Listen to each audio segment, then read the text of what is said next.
Hey, happy Wednesday, dude and dudettes. It's Dominic D'Angelo of adfreeshows.com, scoops.com, and it is Rumor and Innuendo. It's a Wednesday, so guess what? AEW Dynamite go home for Double or Nothing, and I am here with Robert Karplis, WE Creative _ish. Robert, are you pumped for tonight? I'm so excited for tonight's episode of Dynamite. All of the amazing matches and segments announced, of which I have no idea because Dom just sent the rundown about a minute ago. And based on what you're wearing, I'm guessing you just came out of surgery. Yes, Kung Fu surgery. I'm now a Kung Fu fighter, so they gave me I'm like a cyborg now, basically. So very exciting. That made about as much sense as AEW booking. Let's say hi to some of the folks who are joining us here today. Morning, Robert and Don from Joseph Marie Walters, Antonio Santos. Happy Wednesday, gentlemen. And Lou 4237 just with the an emoji, and Alt Jake saying Deuterinos. So that's where we're at, Dom. I know we've got a lot of stuff going on. I know it is the go home show for Double or Nothing. I know there's a lot of AEW news, not the least of which is that you're going to get a chance to participate in another Tony Khan media call. Yeah, that's right. Tomorrow there's going to be a media briefing at 2 p.m. to 3 p.m. Per usual when they do these pay-per-views. So I'll hop on there. Guys, if you have a certain question you want me to ask or pitch to Tony Khan or whatever it may be, sound off on X. Use at Dominic D'Angelo. Go to WE Creative _ish. Shout it out. Let us know what you think. And yeah, I'm happy to facilitate some of that stuff. But now the real question, Dom, uh-huh. Are you going to man up and when they call on you, you're going to introduce yourself as being from Rumor and Innuendo, or are you going to hide behind Conrad's giant shadow and just say ad free shows? Well, so they announce it. They announce who you are. Oh. Right? So I have no control over that. Good cop-out answer. I like it. Well, now, if I were there, I would say Rumor and Innuendo. I'd be happy to. But I'm not there, Robert. So I'm not going to be at AEW Dynamite tonight either. And neither are you. But we have a preview. Nick Wayne will be taking on Swerve Strickland one-on-one as Swerve tries to prepare for Christian Cage. Bryan Danielson will be taking on Satnam Singh. How about that? Wait, what? Yes. Bryan Danielson will be taking on Satnam Singh one-on-one in a match. But what? Yep. Hold on.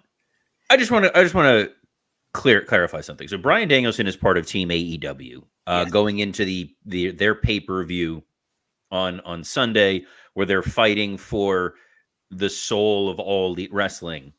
And the way to hype this is Bryan Danielson is facing Satnam Singh. Did they previously set up that Satnam Singh is like the weapon of mass destruction being used by the elite?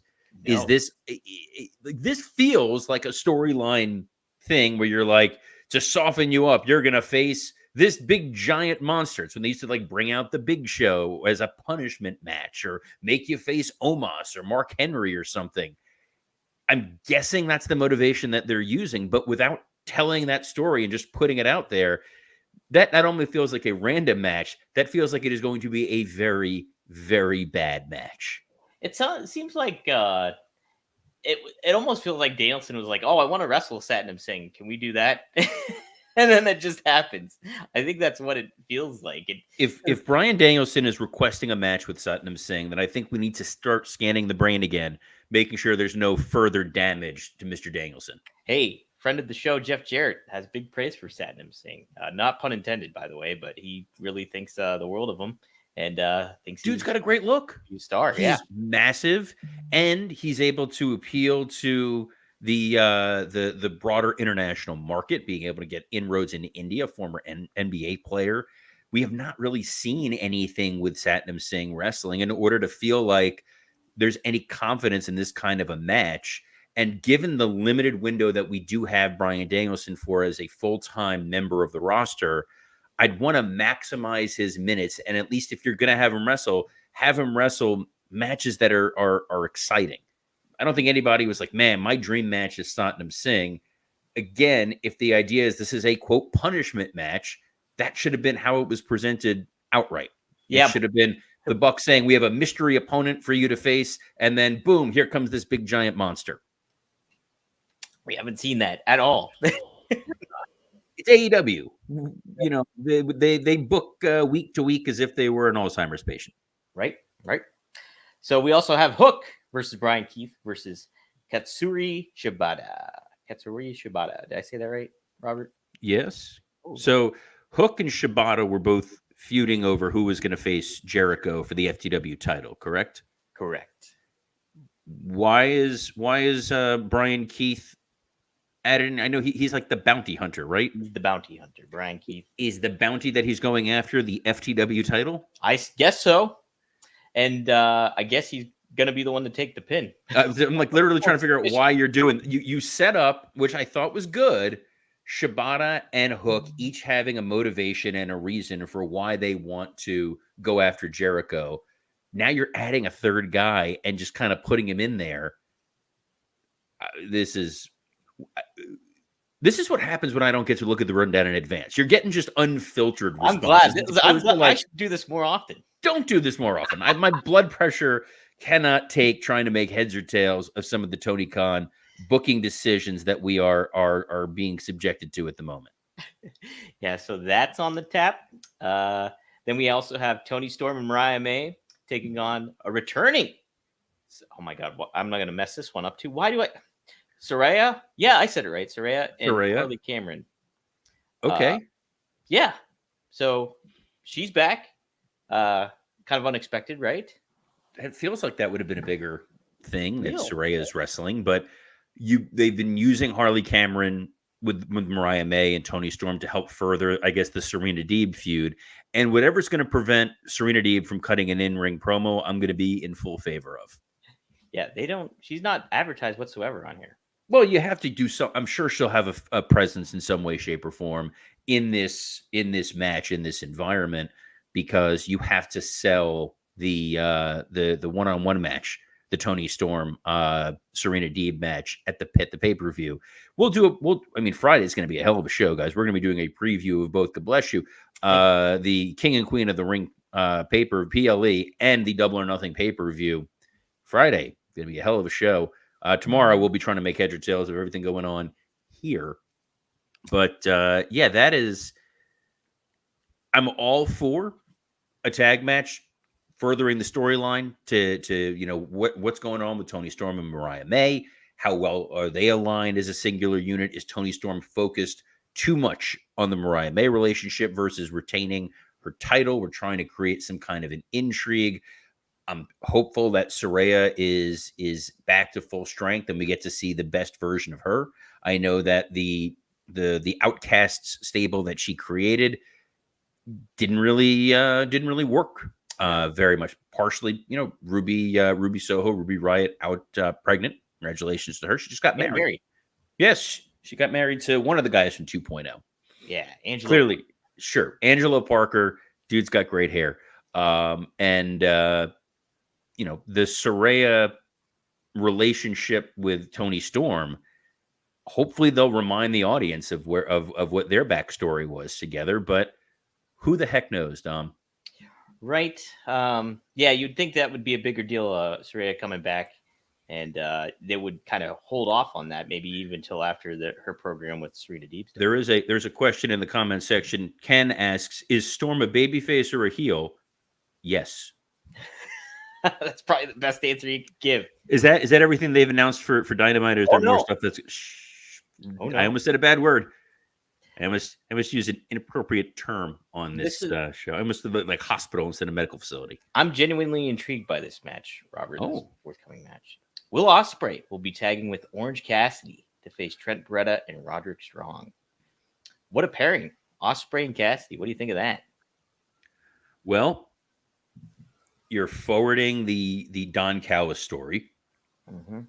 Ospreay, for reasons that make no sense anymore, is still part of the Don Callis family. Orange Cassidy being recruited by the Don Callis family. Fine. This, by the way, is like classic old school WWE. It's your go-home show before the pay-per-view. Let's just combine some storylines together into a tag match as a preview.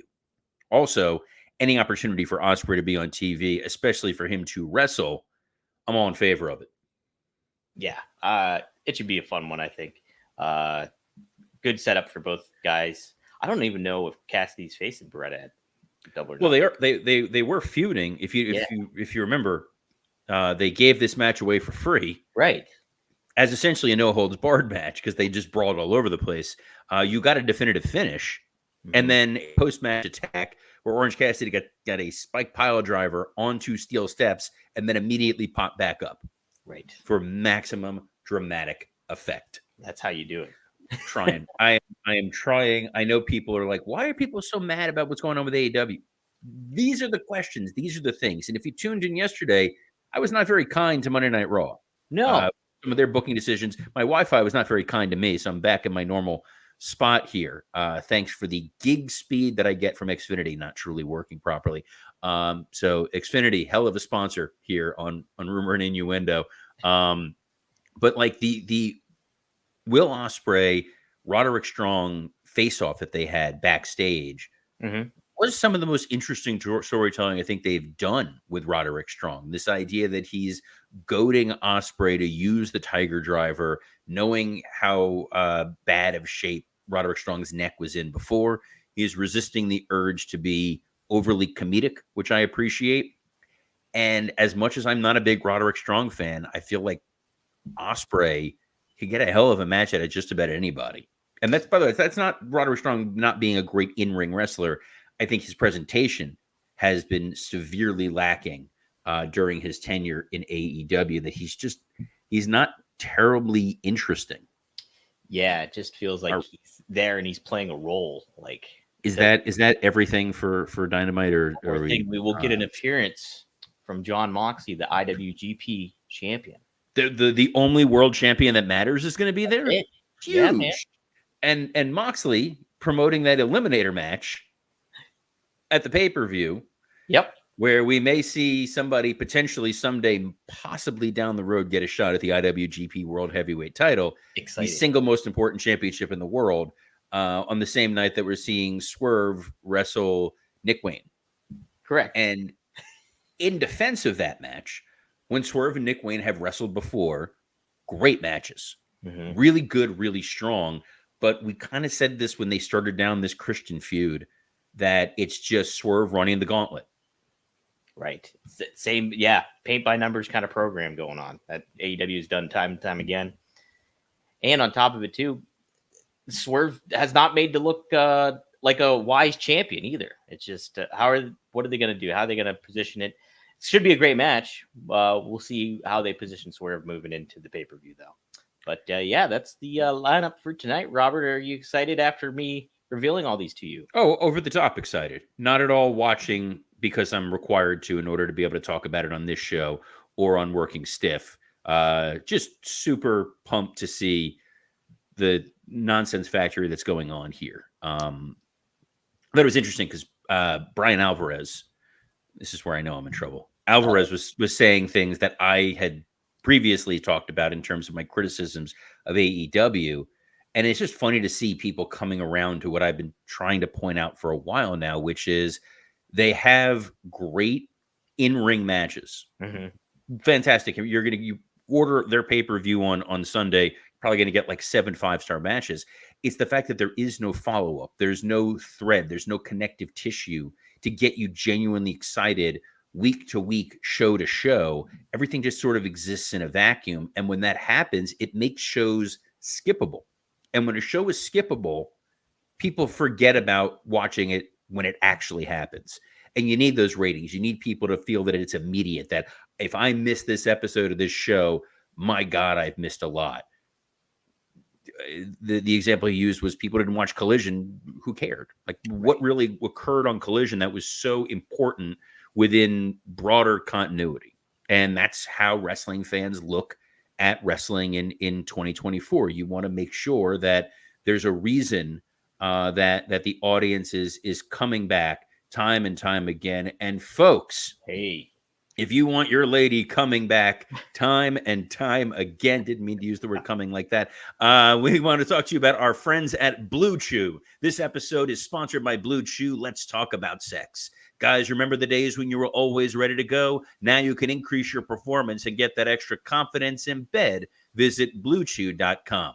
Blue Chew is a unique online service that delivers the same active ingredients as Viagra, Cialis, and Levitra, but in chewable tablets and at a fraction of the cost. You can take them anytime, day or night, so you can plan ahead or be ready whenever an opportunity arises. The process is simple. Sign up at BlueChew.com, consult with one of their licensed medical providers, and once you're approved, you'll receive your prescription within days. The best part, it's all done online. No visits to the doctor's office, no awkward conversations, and no waiting in line at the pharmacy. Don't be Tony Khan, who's booking on the fly. You want to have long-term booking. You want to make sure you have that Blue Chew stocked and ready to go week after week after week, because Blue Chew wants to help you have better sex. Discover your options at BlueChew.com. Chew it and do it. And we've got a special deal for our listeners. Try Blue Chew free when you use our promo code RUMOR at checkout. Just pay $5 shipping. That's BlueChew.com, promo code RUMOR to receive your first month free. Visit BlueChew.com for more details and important safety information. And we thank Blue Chew for sponsoring this episode of Rumor and Innuendo. Thank you, Blue Chew. That gets me excited, Robert. What also gets me excited? No, that is a terrible, terrible trip. That is not. This is not that kind of show. This is a family pay-per-views, family program. Rescheduling pay-per-views. What are you talking about? I get so hot and revved up for that. It's AEW All Out has been rescheduled. That was the announcement yesterday that AEW made. Sean Ross Sapp of Fightful, friend of the show. You're now I know why you're all excited, because you're talking about Sean Ross Sapp. Now it's all making sense. Per AEW sources, the company moved Sean Ross Sapp, the human Blue Chew for Dominic D'Angelo. The company moved the show as a result of fan concerns about All In and All Out being too close together. AEW's decision to run AEW All In and All Out in consecutive weeks in 2023 drew plenty of criticism. Robert, they moved a week ahead, so it's September 7th now instead of Labor Day weekend per usual in Chicago. Quite the shift there. 2 weeks still doesn't seem like a lot of time to bridge that gap, but So I'm sorry, because you were throwing out a bunch of dates and numbers. There's a bunch of people in the chat talking about Seinfeld quotes, and that's always going to draw my attention. Is the Chicago pay-per-view taking place before or after London? Now? After London, they'll have a 2 week gap in between instead of the 1 week gap like they had last year. 2 week gap gives Tony Khan 1 week to ignore the pay-per-view entirely, and then 1 week to book 17 matches. So that's perfect. I think the challenge that you're going to face is the London show is unquestionably their new WrestleMania. Mm-hmm. That is their big, what's your main event going to be? What's your big payoff going to be? My fear, my feeling, my concern is that, they're marginalizing this Chicago pay-per-view. They're marginalizing All Out, which the 1 week build was inexcusable to make people think that they're going to care. A 2 week build, again, why? Like, what are you control your calendar? Yeah. Kids, back in the day, back when we were younger, and Dom and I had more hair, or Dom had any hair. The way that pay-per-views were scheduled between WWF and WCW, they were alternating because you didn't want to have the same pay-per-view the same night because the cable providers could not offer 2 pay-per-views at once. Limited bandwidth, limited access. Also, they don't want to make you compete for your dollar. They want you to each spend that $39.99 to watch those pay-per-views. Now, with the WWE and the PLE schedule, they do announce those pretty well in advance, and those are primarily on Saturdays. Mm-hmm. Sometimes morning, afternoon, evening, they fluctuate, they move. AEW can map out their Sunday, map out their schedules, and lock it in pretty early on. You don't need to do them 2 weeks apart. Tony gets a little too precious and a little too concerned with the history and legacy of AEW. It's been 5 years.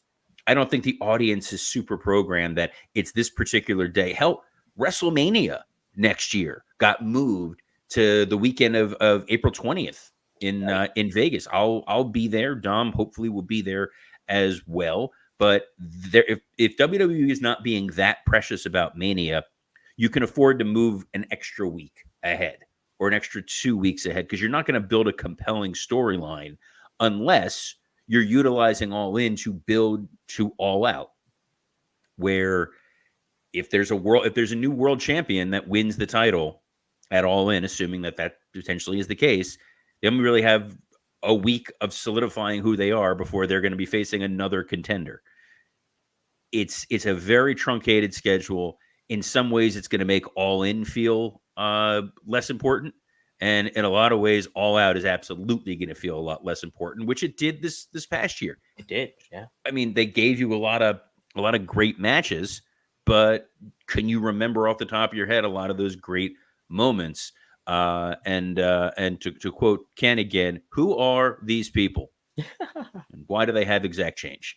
Well, Um, Robert, you think it's also a troubling aspect of it is All In is a big show. Like yeah, from all that stuff, it's such a big show. But All Out was kind of treated almost as their WrestleMania too. But it was between that or Double or Nothing. So you have two big shows that you have to kind of worry about. I don't see why AEW didn't necessarily reschedule, put All In on a different part of the calendar where you could make that still feel like a big deal, and then in turn later on have All Out still feel like a big deal. If you're doing ours is not to question why. Ours is just to do or die. it. That's where we're at with this, guys. It's strange scheduling, and then by moving it, you're acknowledging, boy, this thing is too close to the other one. But then you're moving it 1 week after. Yeah, still not a lot of time at all to make. It's strange. I mean, it gives you an extra week to clear up in case anybody else gets into a backstage fight and is suspended or fired. Mm-hmm. But other than that, I don't know. And I'm curious how that Chicago crowd is gonna respond. Right, I am too. Robert, hey, John Moxley did not respond well to social media. He was asked about it on Hey EW with RJ City. He says, I don't like Twitter. It's hard to escape because everything that's in the news about any subject is about something somebody said or did on Twitter, so it's impossible to escape. I feel like Twitter is particularly like it brings the worst out of everyone, and it's the worst way for people to interact. It's terrible. I think everybody should drop it. I think my advice to the entire world would be get off that effing thing. Take it off your phone, throw it in the garbage. Now, transversely, Robert, we had Tony Khan. Transversely, made up a word. I like it. Thank you. Much like escape.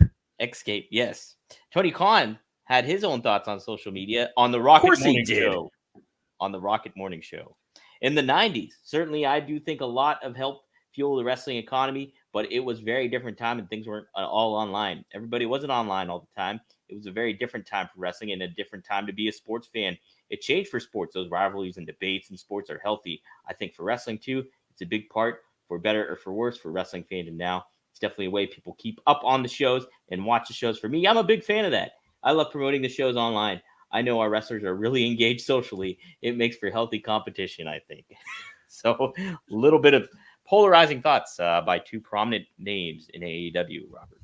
Well, Moxley has never shied away from the fact that he hates social media. I remember when the Dean Ambrose Twitter account first came up, it just had a bio that said, they made me create this account.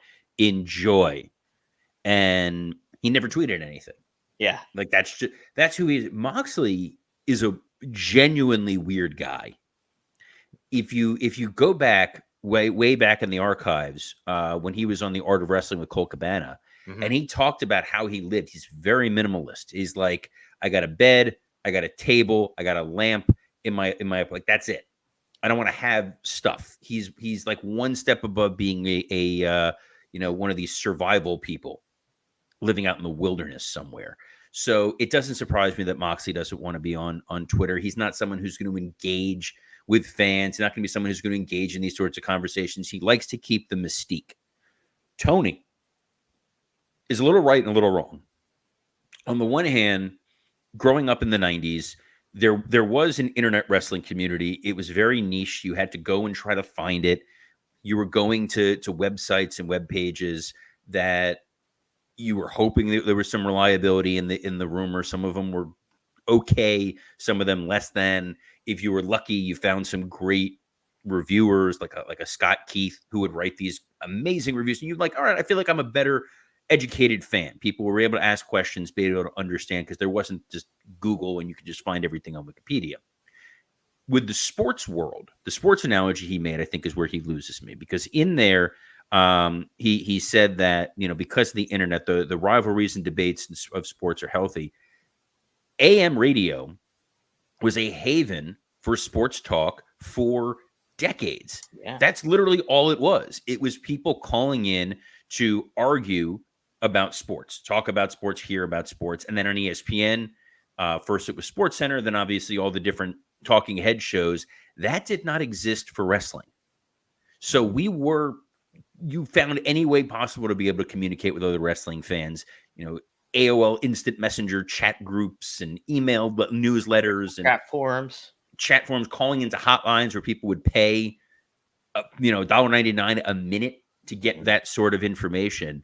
So the idea that you have X, you have Twitter, you have the ability to learn in real time what's going on. You have the ability to interact with those talents. I've connected with a number of wrestlers and wrestling personalities through my X account, and it's generally great. When you give everybody a forum, unfortunately, you have to listen to everybody's opinion, but you can choose between someone who has 20 fans and someone who has 20,000 fans in terms of, all right, whose opinion is really catching on. It really is a democracy of voices in a lot of ways. And Tony Khan's interactions on Twitter, in part, is because he wants to stir up controversy because he thinks it's going to drive eyeballs to his TV. So when he's going after fans, or when he's talking about the WWE machine coming after him, and then people go to his X account to either say, yeah, Tony, you're right, or Tony, you got your head up your ass. Hopefully, while they're on his page, they're going to see, oh man, if I tune into Dynamite tonight, it's Bryan Danielson versus Satnam Singh. Sorry, wife and kids, family night's been canceled. We're watching Satnam Singh versus Bryan Danielson. Look, Tony doesn't need to do all that controversy and things like that. I really don't think any of that does any benefit for him. If he were to just simply maybe give his opinion on some things, that more lighthearted things, and then retweet and promote the shows that he has going on, or the matches that are going to be happening, or certain things like that, that would be totally fine, because he's still got a great following, and he's getting the word out. He doesn't need to do any of this extracurricular crap where he's calling Triple H and Shawn Michaels a-holes or whatever like that. It's just it doesn't look good in the grand scheme of it all, I think. Hunter has become sort of the weird model for how to use all of this. His Twitter account is very corporate. Yep. It is very every tweet is measured and sanitized. And this was the guy from DX. Right. That's what makes it so funny. Tony so desperately wants to be in all honesty, I was going to say he wants to be Heyman. I think who he really wants to be is Cornette. I think there's a part of Tony that wants to be able to just hold himself out as an expert in the field of wrestling, as the guy who's done it better than anybody else, and then point at everybody else's failings and say, I made a company where I won Booker of the Year numerous times. I've sold out all of these arenas and stadiums. I brought wrestling back to Turner, and you're going to sit here and you're going to hear all the reasons in which what you do is wrong. And that's kind of what Cornette has made his stock and trade, is saying, I've run successful territories. I've run developmental systems that have made huge stars. I've been a world-class manager. I've been a commentator. I've been a booker. And now I get to sit back and talk about all the ways in which you guys are playing with your action figures wrong. I think that would give Tony, oddly, probably more satisfaction, because what I said all along with this was, when he was riding high and he was happy, there's going to be the downward trajectory. And I don't think he's going to enjoy that part as much. And at the end of the day, he's a guy who wants to be loved and embraced by the wrestling community, as he should, as almost anybody theoretically should, except for a guy like Vince McMahon, who didn't care what the wrestling community thought. He's like, I've got my gut. I know what the audience wants, even if they say they don't. I have the numbers that back it up. I have the sales receipts. I have the box office receipts. I have the ratings. So you niche community that's been created because the internet has bred this for everyone to be able to connect with each other, I don't care. and you're going to get Great Khali as the champion. And let's be honest, you guys are still going to sit and watch. I think Tony takes a lot of this to heart, takes it very personal, both good and bad. And right now, in a low period, it's very lonely and it's very, very difficult. And I'm sure he's trying as hard as he can, but he's falling into the traps of the past. And for a guy who knows wrestling history, we expect better him. And there's a lot of great voices from the past that he can listen to. And a lot of them are produced by Dominic D'Angelo. Dom, who are some of the wrestling luminaries that Tony should be keeping an ear out for? Let's say, yes, he's already tapped into RVD, and you can go to rvdtv.com and check out the latest episode of that One of a Kind with Rob Van Dam. It's our 1 year anniversary. Be sure to check that out. But last night, we went live, me and Bill Alfonso, right down the middle with Bill Fonzie Alfonso. We had a great discussion on Rob Van Dam. He was our focus topic. We cover a lot of ground. Fonzie has some great stories when it comes to Roddy Piper and an alligator, and then great Muda and an alligator too. Some good gator stories with Fonzie happening. On top of that, you go, Gator Pride. In the Gator Show. You go to fourhorsemanetwork.com. Check out Straight Talk with the Boss, Magnum TA, Greg Gagne. We cover shoot fighting this week. Really fun episode. Some great stories by Greg and Magnum both. Go to fourhorsemanetwork.com. And there's a lot more down the pipeline coming, and Working Stiff coming up this week, Robert. Yep, Working Stiff coming up this week. That'll drop on Friday wherever you get your audio podcast. Myself and three incredibly talented comedians, Mike Lawrence, Scott Chaplin, and Dan St. Germain. Talk up all the different things going on in the world of wrestling. But Dom and I are here every Monday through Friday, talking all the news in the world of wrestling, all the rumor and innuendo at noon Eastern. You can catch us on a variety of X accounts. Sorry, John Moxley, including WWE Creative _ISH, Dominic D'Angelo, SE Scoops, Podcast Heat. Podcast Heat is who makes this show possible, as well as on the ad-free shows, Rumor and Innuendo and Working Stiff YouTube channels. Make sure you go subscribe there. Helps us out with the algorithm. Throw up a little 5-star review. So on behalf of the late for his next surgery, Dominic D'Angelo, I'm Robert Karpelis. Best of luck in your future endeavors. It's the summer of George.